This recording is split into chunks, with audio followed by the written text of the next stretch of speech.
Sliding it in behind. Peru, it's spilled. Jesse Fleming. It's in.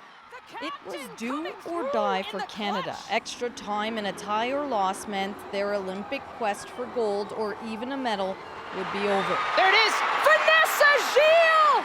But not yet. Whatever has happened in the past 28, 48 hours, we done spoke about it, and we're just ready to push on and see how far we can go in this tournament. A lot has happened. Not once, but twice ahead of competition. A Canadian drone was flown over New Zealand's practices. Team Canada coaches received one-year bans, including head coach Bev Priestman. FIFA also docked Canada 6 points, the equivalent of 2 wins in the Olympic tournament. And it goes beyond the women. The CEO of Canada Soccer describes the spying as systemic. There's still got to be consequences for what happens. Canada's Minister of Sport says the government is suspending the salaries of the 3 coaches. The scandal and your announcement today obviously has an impact on the players. What do you say to them? Listen, I think they're in a horrible position. As an athlete, I can't imagine looking back and wondering if all the hard work I put in would be somehow tainted. Today, Bev Priestman released a statement, the first since she was booted from the team.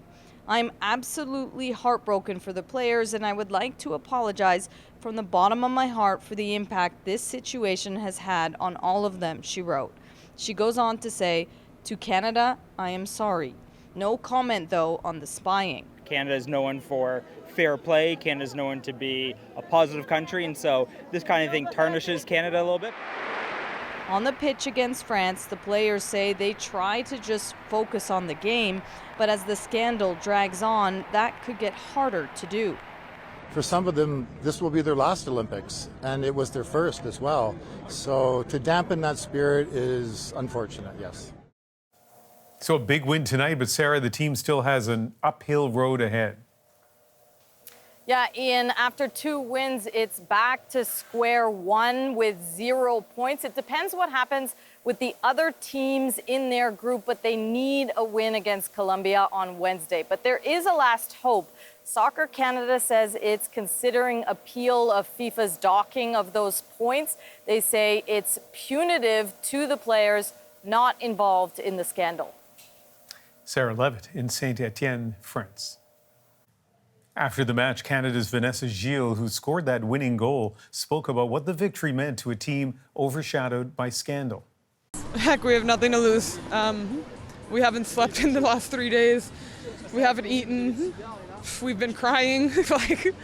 I wouldn't say they're ideal performing situations, but we've held each other through it, and we've had absolutely nothing to lose. So what's given us energy is each other, is our determination, is our pride to prove people wrong, our pride to represent this country when all this shit is coming out about our values, about our representation as Canadians. It's not us. Like I've said, time and time again, I've defended ourselves. We're not cheaters. We're damn good players. We're a damn good team. We're a damn good group, and we proved that today.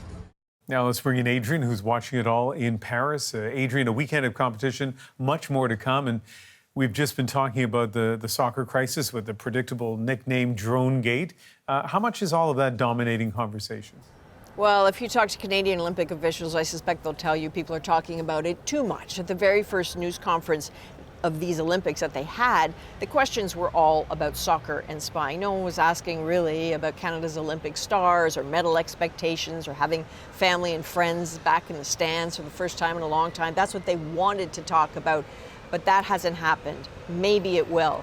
You know, when you talk about Canada at the Olympics, unfortunately in Paris right now, people still think about spying. Sometimes with an opening ceremony, it's like there's been a little bit of fairy dust sprinkled over the whole experience and concerns get muted. People start talking about triumphs and efforts, but not here, not yet. And I think for a lot of the people who are involved in Canada's Olympic movement, they may not recognize this feeling of heartbreak or embarrassment. Canada's been connected with scandals in the past. I think of 2002, figure skating, a judging scandal, but then Canada was a victim. You probably have to go back to 1988 and Ben Johnson, the doping scandal, to recall the sense of embarrassment and sadness and heartbreak over what's happened. And every day, more information comes out. This is really hard, especially for the athletes. What's the feeling about where this goes next and what's being said there about it? History might end up being a good guide here. After 1988, the doping scandal, there was the Dublin inquiry in Canada. That was an effort to expose and clean up doping in sport. It's still an ongoing effort, but that moment was a reckoning, and maybe that is what will happen here too, but not yet. And I think what is especially difficult right now is that you sometimes hear whispers that, well, maybe Canada just got caught. There are precedents for drone spying in soccer, and not just soccer, other sports. And before it was drones, it was other forms of technology or methods. Cheating is not new, but this is different. This is a world stage. The reputational hit is huge. It's going to take a lot of effort to repair this. Thanks, Adrienne.